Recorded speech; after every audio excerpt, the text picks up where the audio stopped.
Bonjour et bienvenue dans la météo du Bitcoin, j'espère que vous allez bien. Aujourd'hui, avec hier le price action du looping,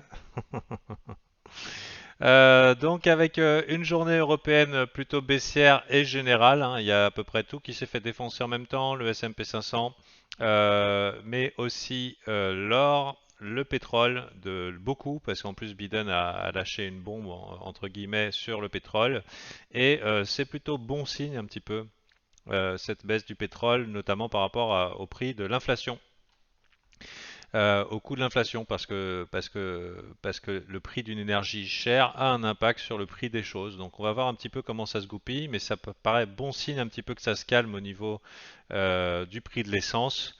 Voilà, donc ça, on était parti en mode ça ne peut que monter, et là, bam, le coup sur la nuque. Hier, moins 10% sur le pétrole quasiment, donc balèze.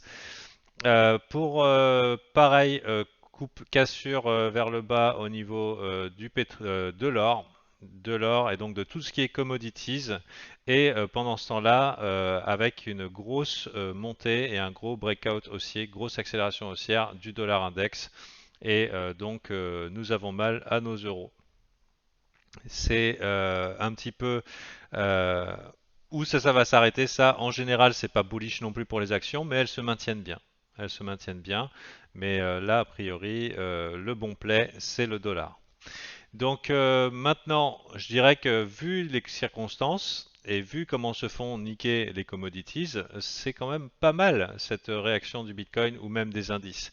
Parce que pendant la session américaine, eh ben, tous les dégâts qui ont été faits et qui étaient vraiment alarmants dans la journée ont été annulés en quelques heures. Donc là, début de la session, toute la session européenne, début de la session américaine et blam. Donc hier, grosse volatilité sur les marchés, moins 2,5, plus 2,5% dans la journée, c'est quand même assez énorme. Et avec un Bitcoin qui a tout suivi, voilà, chronométré pareil, hein, c'était la même.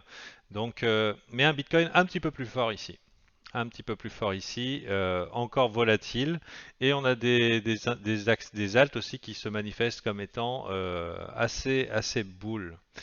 Donc bon, grosse volatilité ici. Est-ce que on est prêt pour un rallye? Donc il faudra voir. On a quand même une forte corrélation avec les indices, mais par contre, depuis ce matin, euh, ça fait des choses assez différentes. Je vais vous montrer. Donc là, je vais mettre sur Simple FX parce que ça me permet d'avoir les indices en temps réel facile. Donc vous voyez là, ce genre en 5 minutes, c'est un genre d'épaule tête-épaule. Donc on est en train de toper sur le haut de range. Et pendant qu'on a fait ça, donc dans ces heures ici, je vérifie que c'est bien les bonnes heures, ouais. Et ben le Bitcoin a fait quelque chose de tout à fait différent. Il n'a pas du tout dessiné ça, il a dessiné un bon petit rallye, puis actuellement de la suppression. Donc, est-ce que c'est une bonne idée d'acheter là? Bon, vous faites bien comme vous voulez. Dans les extrêmes, c'est un petit peu mieux. Je dirais que si on continue à pousser, vu la corrélation avec les indices, on a vraiment besoin d'indices qui partent à la hausse hein, et qui font pas semblant. Donc à chaque fois, on remet nos bons sentiments à ce que vont faire les indices boursiers. Donc je vous invite éventuellement à les garder à l'œil si vous êtes dans le day trading ou en tout cas sur du trading court terme. Sur du trading long terme, la question qui se pose, c'est est-ce qu'on peut commencer à prendre des positions long terme? Voilà, moi c'est en tant que day trader, je commence à me dire avec les signes de capitulation et tout, est-ce que c'est le début de se dire ok, est-ce qu'il n'y a pas des positions sur lesquelles j'aimerais dormir, des halles sur lesquelles j'aimerais me positionner? Et oui, il y en a. Il y en a, mais j'aimerais un petit coup sur la nuque avant. Le dernier petit coup sur la nuque avant un potentiel rallye, j'aimerais bien. Donc le marché, il s'en fout de ce que j'aimerais bien, mais pourquoi j'aimerais bien? Parce que on n'a pas épuisé tous les boules sur ce marché. Il y a ceux qui ont leur stop ici, hein, et il y a ceux qui ont acheté le bottom générationnel ici. Donc, il est quand même assez probable, avant qu'on parte, c'est pas garanti, ça serait quand même pas mal qu'on aille un petit peu confirmer tout le monde dans un biais bear pas forcément beaucoup plus bas, hein, 17 400 et quelques, et ensuite qu'avec la volatilité ambiante, on reparte à la hausse. Donc perso, je suis déjà prêt à appuyer sur la gâchette en étant avec un biais haussier. Hier, j'avais déjà ce biais haussier et j'étais un petit peu surpris par le move européen. Bon, les chasses au stop indiqué ont eu lieu. J'avais dit par ici ou alors 19 500, donc elles ont eu lieu. Mais malgré tout, bah, pour l'instant, on est un petit peu coincé dans ce range et il n'y a pas de direction claire. Donc la question, c'est est-ce qu'on va avoir un nettoyage ici avant de repartir la hausse et peut-être dans un gros push du dollar index. Voilà, peut-être dans un gros push du dollar index. C'est pas sûr, mais personnellement, j'aimerais beaucoup le voir et ensuite me dire, ok, pourquoi pas y aller. À part ça, j'ai déjà des altes qui m'intéressent. Il y a beaucoup d'altes qui sont intéressantes et je trouve que certaines sont assez résilientes face au BTC. Donc là, on a un BTC qui est assez résilient face aux indices boursiers et on a des altes qui sont résilientes face au BTC. Donc si jamais ça ne veut pas aller vers le bas, eh ben pourquoi pas le fameux bear market rally hein, qu'on espère depuis si longtemps. Donc voilà, à vous de gérer vos risques. Je pense pas il soit judicieux de faire des trades de héros, de faire le long générationnel en disant voilà c'est bon, maintenant rendez-vous à la TH et tout. Bon, c'est assez improbable, mais pourrait-on avoir quelques semaines haussières sur les cryptos? Je pense que oui, ça pourrait ne pas tarder, avec, avec d'abord peut-être la nécessité de nettoyer ici et ici. Et là, je pense qu'on est bon. Là, je pense qu'on serait plutôt pas mal. Pour la petite anecdote, hier, je parlais de Coinbase, que c'était, je crois que c'est à vous hein, que je l'ai dit, que Goldman Sachs était bearish, enfin annonçait bearish sur Coinbase et du coup que c'était peut-être une bonne idée enfin un signe positif sur les cryptos, puisque c'est un asset qui est corrélé aux cryptos. À noter qu'ils ont fait 12% dans la dernière daily, donc euh,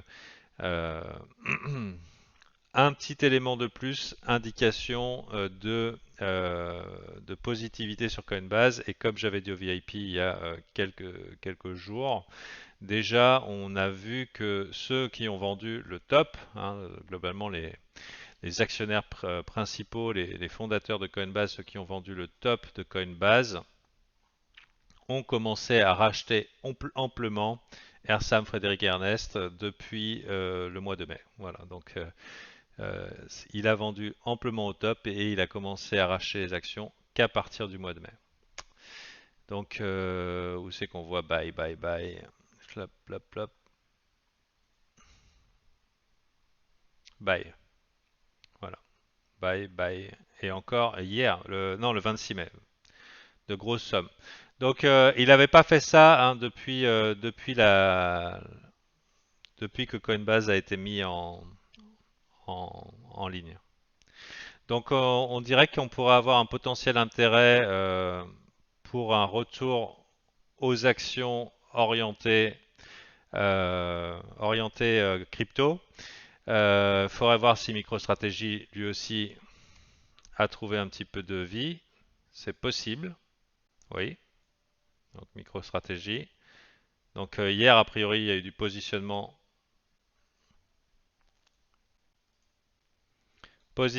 sur des stocks orientés crypto. Clairement, c'est précoce, hein.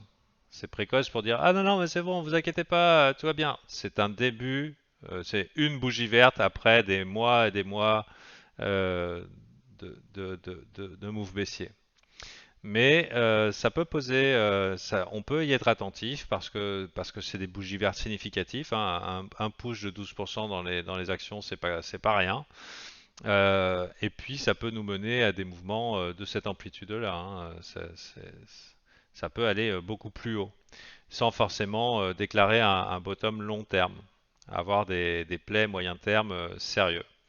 Mais pourquoi pas, et de préférence, donc là c'est les actions qui vont nous le dire, est-ce qu'on ne ferait pas un petit coup sur la nuque avant? Si jamais ça part vers le haut, là par exemple, pour vous dire, je vais pas me positionner long terme là sur le Bitcoin ici, hein. Certainement pas au milieu d'un range. Euh, Plutôt dans les parties extrêmes du range, avec des confirmations.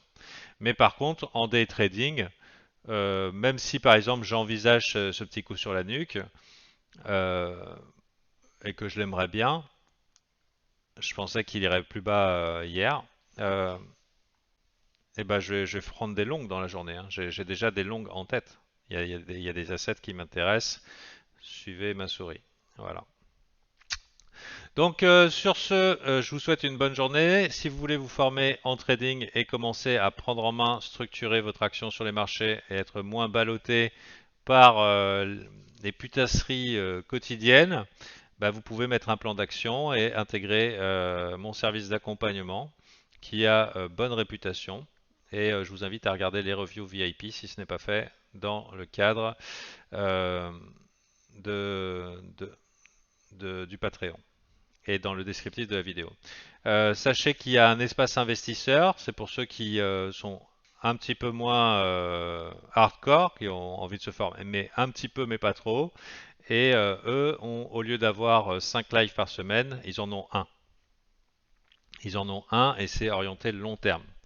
Voilà, vous avez accès à toutes les archives et vu que c'est le long terme, elles sont toutes pertinentes. Voilà. Euh, donc voilà, il y en a pour tous les budgets et c'est équitable. Voilà. Il y a des gens qui parlent là. Voilà. C'est chaud comme par hasard. Ok. Donc espace investisseur. Donc là, ça parle sérieux, ça parle de plan. Mon Dieu, mais qu'est-ce que c'est? C'est quoi ces gens sérieux? Donc si ça vous intéresse, vous aussi, d'arrêter de faire le casino, bah, n'hésitez pas à nous rejoindre. Et je vous dis à très bientôt, notamment demain.